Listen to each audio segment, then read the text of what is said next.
So then now I didn't mention, because the question of testing is there, is that before we actually scale it, as I did mention, it went through several, what we call now, clinical trial investigations. Okay?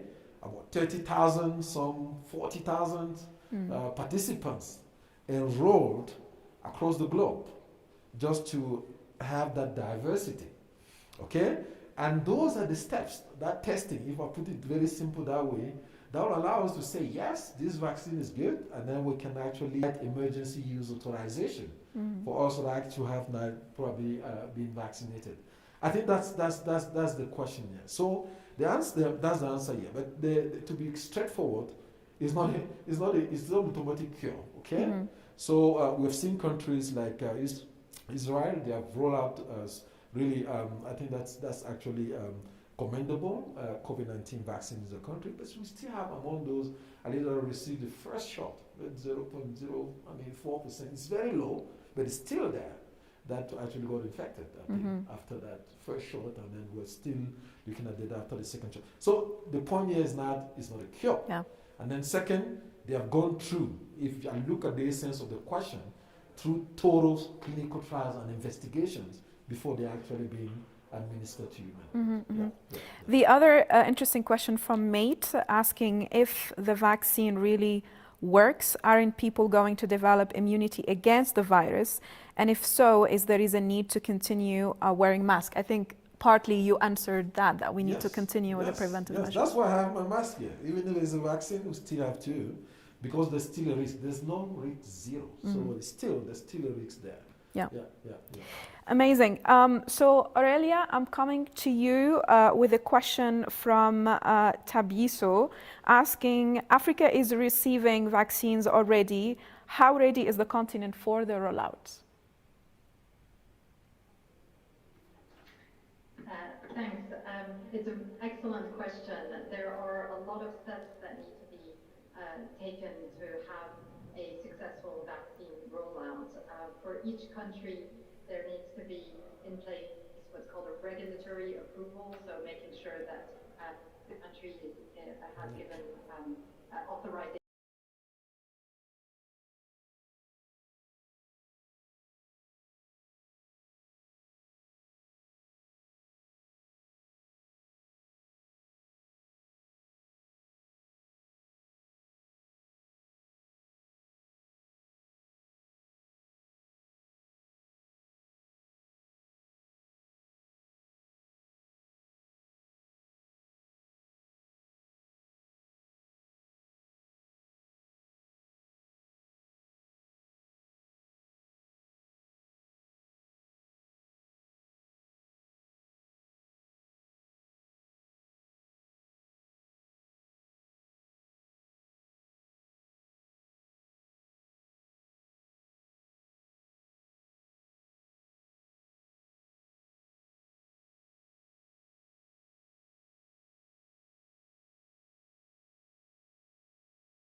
As quickly as possible, but not to underestimate the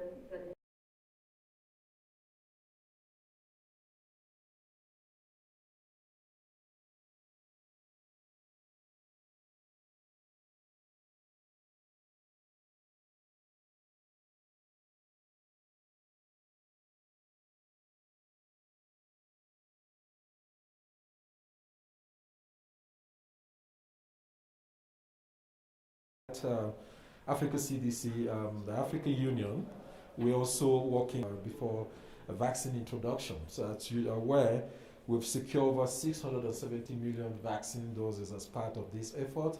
And currently, we've issued several guidance, and then also communicate around what Dr. Aurelia mentioned around regulatory, around vaccine delivery, so as to really cover the 10 work streams that are the pillars in terms of vaccine readiness on the continent. I think that's it's very important that we actually ensure our member states are ready to really for vaccines rollout and vaccine introductions on the continent. Thank you. Thank you for mentioning that. And maybe you can also share with us the outcome of the summit, because member states had the vaccine also on the table. No, absolutely, absolutely. That was one of the key, really point on the discussions around: are we ready for vaccines, COVID-19 vaccine rollout? What have been the mechanism in place? I did mention the African Vaccines Acquisition Tax Team, which has been established by President Cyril Ramaphosa, and have been also trying to, in collaboration also with COVAX, trying to align this effort. These are complementary efforts. As you know, 60%, we aim at vaccinating 60% of the African population. COVAX is providing around that 27% or so. So the extra, at least to reach that 60%, will be covered through that financing mechanism established by Africa CDC and Africa Union.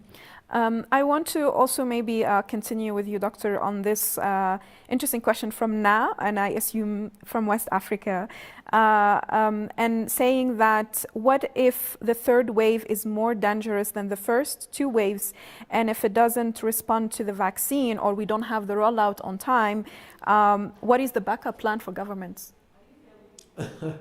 That's a very interesting question. I like it, the concept, because we actually, when we started seeing the curve, we're bending the curve, the first wave, we're very excited. And my caution was that we really want to watch until we see it out of completely that wave and probably no second wave. But unfortunately, you can predict that. The virus spread. When you actually open our borders, people move, the virus will spread. So that's the second wave. So, but we really hope that by achieving that probably 60% vaccination target, we're probably going to have a more or less brutal second wave as we have seen. As you can see, at the peak of the first wave, we had about 18,000 new cases. Then a second wave, about 36,000, twofold. So we had really hoped that now with introduction of rollout, that's what is good, to really fast track the rollout of COVID-19 vaccines.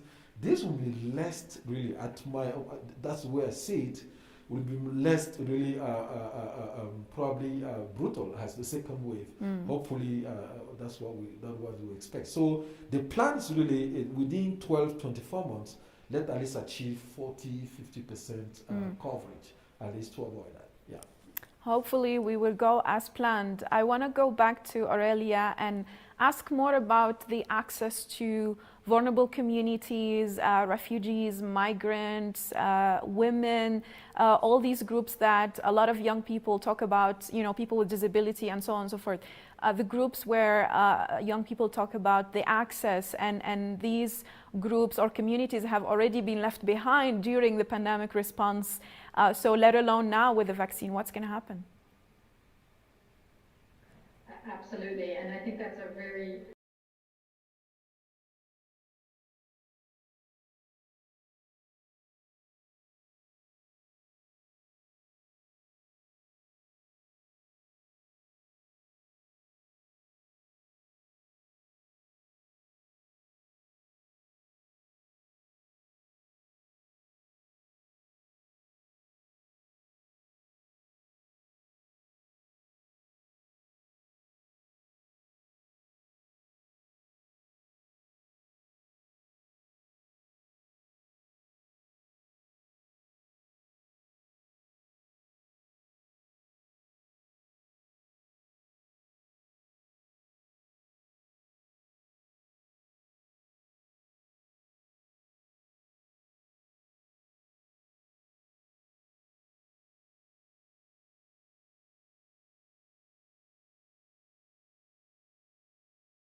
only these vulnerable communities, but also the frontline workers who need to be vaccinated first. So how do we make sure the distribution is fair?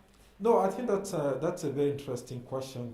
Again, just to complement what Dr. Aurelia just really brilliantly elaborated, Africa CDC, we've again convened a continental consultation, issues around equity and fair allocation. And that's among the 55 member states. So it was really a 2-day meeting. And it was, I mean, they quite were different to those that were quite familiar with framework. And also there's a framework. So we wanted to have something that is customized, adapted also to the African context. And that framework is also available. It's online. So we looked at those, the vulnerable populations, very important.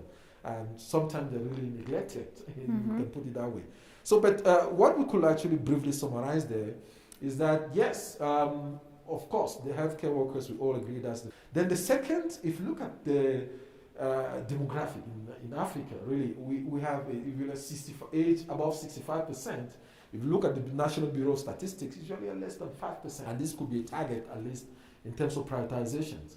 So the other point is comorbidities. I can tell you, I'm not exaggerating here, at least 50%. This can be skewed to really the lower end. We don't know whether they have any comorbidities. That is the truth. So it means that we're dealing with a very complex situation here. And also looking at that with the younger group, that could be a reservoir for transmissions if you don't really target that group as early as possible in your vaccinations or your rollout. I think that's probably the addition to what Dr. Aurelia did mention. Thank you very much. Indeed, it is very complex action, which is a little bit more scientific. A couple of them actually, Wilsey is asking, is the vaccine mandatory to everyone or not? And will the vaccine person be immune then after that to COVID-19? And does the vaccine have side effects? Yeah, let me. And maybe, doctor, you can explain the different types of vaccines, because there are a couple of them now. Yes. Well, let me just put it this way: is it mandatory? I think I'm just going to be very, really careful there.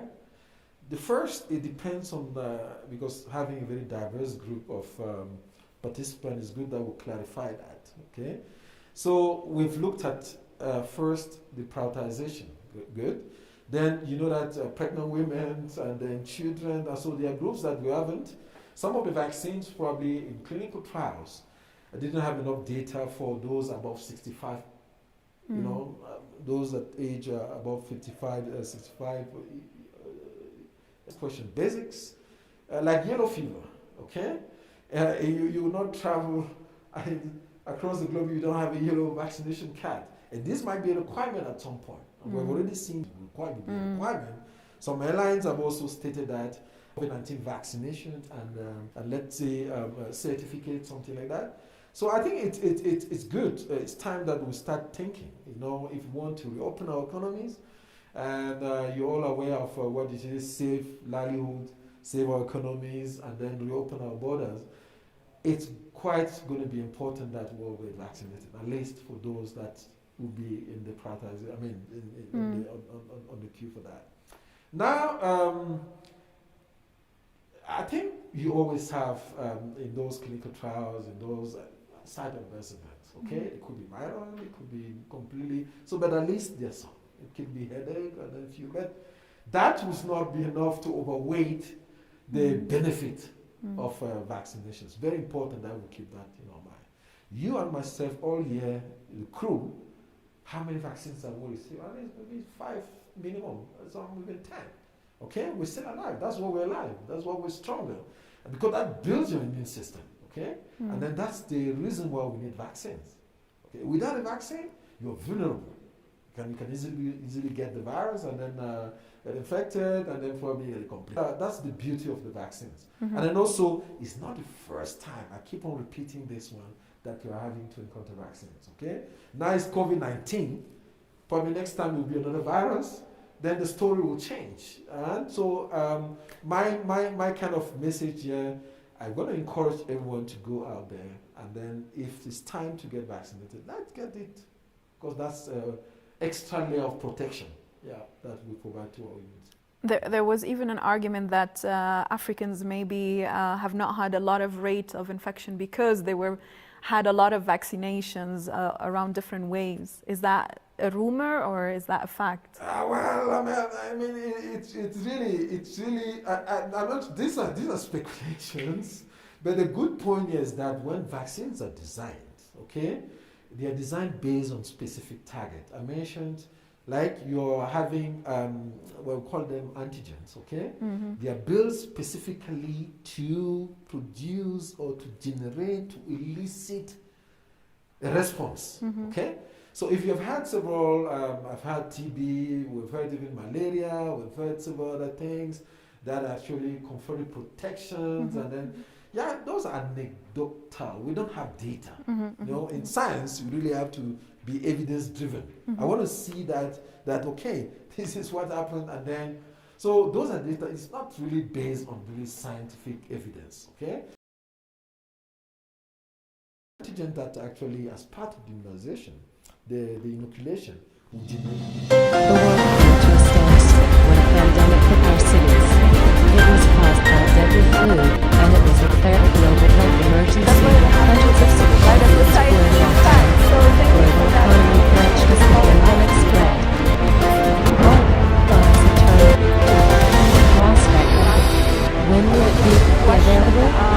From who says a lot of African countries do not have adequate facilities. The principle behind the vaccine How is possible that we have white blood cells, what you call the immune system, so that it can recognize the foreign pathogen. In this case, then the virus is to have to prepare. It's like your army, you have to mobilize your army, stimulate them and train them.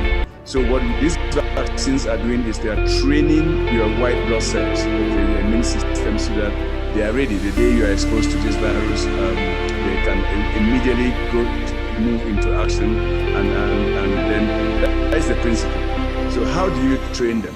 There are several ways that you can train your white blood cells. First of all is that you synthesize the proteins that are similar to virus. These are proteins to sensitize immune system. So all these vaccines we have used when we were growing up are all based on those kind of principles.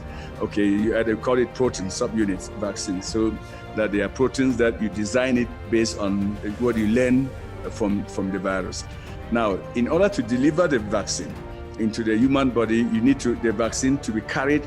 You need a carrier, okay, to take the vaccine into the immune system. So what we typically would do is to build that onto an existing virus, like you call it adenoviruses. The adenoviruses are the ones that they circulate around here. They give you common cold and every day. So you build that little piece of protein that you have into such vaccines, so that such viruses, so that they can now carry that into your immune system and challenge your immune system. So once your immune system has seen that, okay, then they are ready. The day you are exposed to a real virus, they move with full speed to attack that virus and then kill. That's what is in those vaccines there. Second new technology you are hearing now is the messenger RNA vaccines. Okay, how is this different from the first one? The first one that I described is that you actually synthesize the protein or the peptide. But this one, you don't do that, but you mimic the messenger RNA. You create an artificial messenger RNA that will express the protein for you. So you are still going to express the protein, but you let a messenger RNA, which is a single strand of the genetic material from the virus, which is synthesized, express the protein for you. So that is what is in those vaccines. So it's nothing different from what you and I have received over the years. If we are alive, it's because we have received so many vaccines there. That narrative that probably Africans, the member states are not ready in terms of vaccine storage and probably the cold chain. We just want to reframe it, okay? And then to use really available data, countries now are actually undergoing what we call, we're reviewing what we call National Vaccination Deployment Plan. where each country will definitely provide information on the storage capacity. Do they have a 2 to 8 fridge freezers, regular freezers? Do they have space for -20? Do you have enough space for -60 that she did mention, Dr. Aurelia did mention? Because that's only for one of single vaccines, Pfizer vaccine, biotech vaccines, or Moderna. But for now, at least the Pfizer vaccine that we have access to. So countries, at least they have capacity for that. Okay, but now is the volume, probably space for storage. Now the question is, there are several steps in. If a vaccine really, we have let's say million doses of vaccines now distributed, probably deployed to let's say Ethiopia. Do we have enough space, probably at Bole Airport, International Airport, to store those vaccines before they are moved to probably central medical stores for further storage? Do we have the vaccination centers equipped with -60, 70 if we are dealing with Pfizer vaccines or regular fridge freezers? Then that's something that we really have to, based on the National Vaccination Deployment Plan, really review, and based on that probably that will inform allocation and deployment of these vaccines. Very important, so as to ensure that the vaccines, the integrity of the vaccine are preserved when they're actually deployed and roll out to member state level. Yeah. Okay, so the issue is not the capacity, we have it, but the volume of... Yeah, they could be capacity. We do, like, let's say, there are countries that, when we're reviewing the National Vaccination Deployment Plan, they don't have -60, 70, for example. Okay, it means that it's already an issue if you allocate Pfizer vaccine to them. So that is very important, as Dr. Aurelia mentioned, that an assessment is properly done, so that we ensure that if we need to deploy any types of vaccine that require 2 to 8, member states have, one, they have space, storage space, warehousing, and then she did mention also very, very important, the other ancillary. The vaccine alone will not do the vaccination, okay? Will not call vaccine and vaccination are two different things. You need ancillaries, we need PPE for the vaccinators, we need other, syringes, cotton, all those things. They have to come with it, that bundle, and then it means that you need to really have space beyond even just the COVID response. It's a comprehensive process. Yes, yeah. It's a comprehensive process. I want to end with you, Dr. Ndembi, with this question from Venuye. Africa produce its own vaccine. Very important question, and I think I like that question in the sense that we have this context, African solution to African problems. Okay, so just to provide that within the Africa CDC vaccine strategy, we have 3 pillars, but I'm not going to go into those 3. Just pillar 2, we have what we're discussing now: procurement, supply, and then now underneath you have vaccine manufacturing. So what we have done now is to be able to map out vaccine manufacturing capacity on the continent, okay, by regions. So we can tell you exactly where there's a potential, at least medium or long term, for COVID-19 vaccine manufacturing. There are several other platforms like the Institut Pasteur of Dakar and then Aspen in South Africa that we're quite sure anytime soon we'll be able to actually at least produce the J&J COVID-19 vaccine, for example. Yes, so there's a plan from the African Union side to really be able to have a thorough, clear, really assessment, and also know where exactly we can provide support to some of these facilities or plan to be able to produce COVID-19 vaccines in the long term. Not just only for COVID-19 vaccines, if there's any other future probably pandemic beyond that. Yeah, to advance in general in our research. Exactly. Yeah. So I want to conclude with you. I'm not sure Aurélie is still with us. I want to come back to her in a bit. But I would like from you one recommendation that you can give to governments on this vaccination rollout. Yeah, I think I will give you several. As Africa CDC, of course. Yes. I think we really need to get really ready, fast-tracked, really country readiness. Very important, because if you put in again back to our own concept, the whole of Africa approach. Okay, no one is left behind. So we assure the countries that have started introduction and rollout of COVID-19 Mhm. vaccines. It's very important that all our member states, they really get ready. And it's also important that we set our target a little bit high as to ensure that we limit the spread of COVID-19 vaccine on the continent. Yeah, I think I also leave you with this quote, but readiness is very important. After readiness, we're going to have definitely coverage. Mhm. You can have million doses. We want Mhm. to be sure that those million doses will translate into a coverage. And then also ensure that we have a good pharmacovigilance system in place to monitor what we call now side adverse event in terms of Mhm. safety, all those. We need to document it. It's something new. So I think it's doable. Nothing is really, it's impossible until it's done. So we really have to get it started. And then I think it's going to be okay for the Nelson Mandela. Yeah, Nothing yeah, is yeah. impossible until it's done. You got it. Thank you so much, Doctor. Aurelia, I want to come back to you with the last question and then your also recommendation, call to action. I saw that Gavi released sustainability in the procurement, production, and the whole process, and the climate impact of the vaccination. Can you shed light a bit more on that?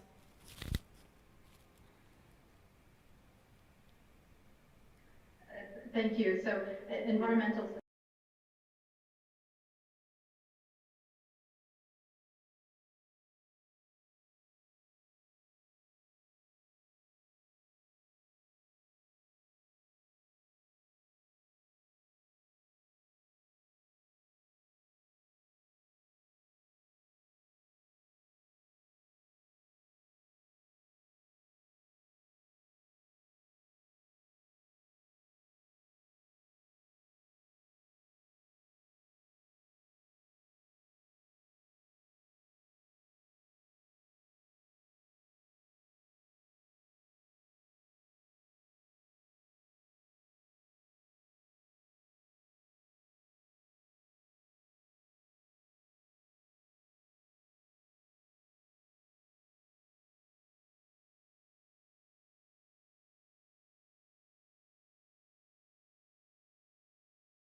Not everyone talk about this issue of environmental sustainability, so Gavi is really leading on that. I want to leave a final word for you, your recommendation and your call to action.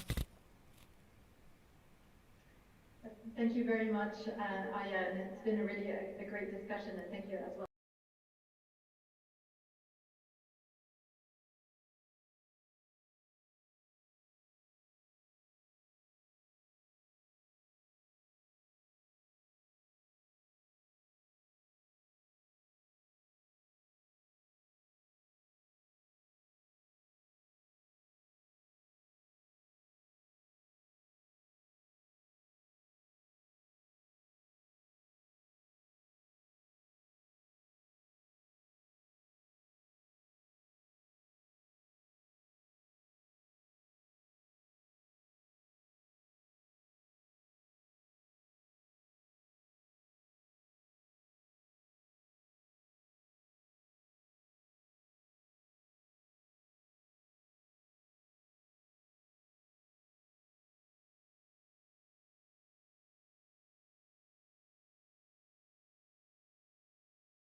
also be the champions to share this information with your peers and to really disseminate correct scientific information, which we had a lot of it today, to be champions of the discussion on COVID-19 vaccine in Africa with the correct scientific reliable information. So please do share, but also join us next time on 24th of February on Wednesday, same time, 6 p.m. East Africa time, and good evening, everyone.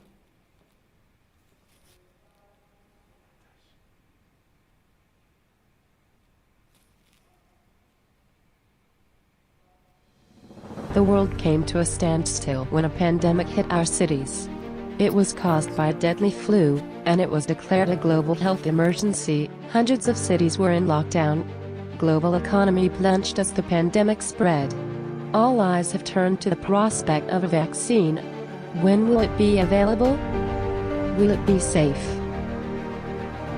The principle behind a vaccine is that you want to train your white blood cells, what you call the immune system, so that they can recognize a foreign pathogen. In this case, the foreign pathogen or virus is COVID, right? So you have to prepare. It's like your army. You have to mobilize your army, stimulate them so that they are all ready to, and train them. So what these vaccines are doing is they are training your white blood cells, okay, your immune system, so that they are ready. The day you are exposed to this virus, they can immediately move into action and then defeat the virus. That is the principle. So how do you train them? There are several ways that you can train your immune system or white blood cells. First of all is that you synthesize the proteins that are similar to that of the virus. These are proteins, not the virus, okay? And then you use that to activate or to sensitize immune system. So all these vaccines we have used when we were growing up are all based on those kind of principles. Okay, they call it protein subunits vaccines. So that they are proteins that you design it based on what you learn from the virus. Now, in order to deliver the vaccine into the human body, you need the vaccine to be carried. You need a carrier, okay, to take the vaccine into the immune system. So what we typically would do is to build that onto an existing virus, like you call it adenoviruses. The adenoviruses are the ones that they circulate around here. They give you common cold and every day. So you build that little piece of protein that you have into such vaccines, so that such viruses, so that they can now carry that into your immune system and challenge your immune system. So once your immune system has seen that, okay, then they are ready. The day you are exposed to a real virus, they move with full speed to attack that virus and then kill the virus. That's what is in those vaccines there. Second new technology you are hearing now is the messenger RNA vaccines, okay, from the first one. The first one that I described is that you actually synthesize the protein or the peptide. But this one, you don't do that, but you mimic the messenger RNA. You create an artificial messenger RNA that will express the protein for you. So you are still going to express the protein, but you let a messenger RNA, which is a single strand of the genetic material from the virus, which is synthesized, express the protein for you. So that is what is in those vaccines. So it's nothing different from what you and I have received over the years. If we are alive, it's because we have received so many vaccines there.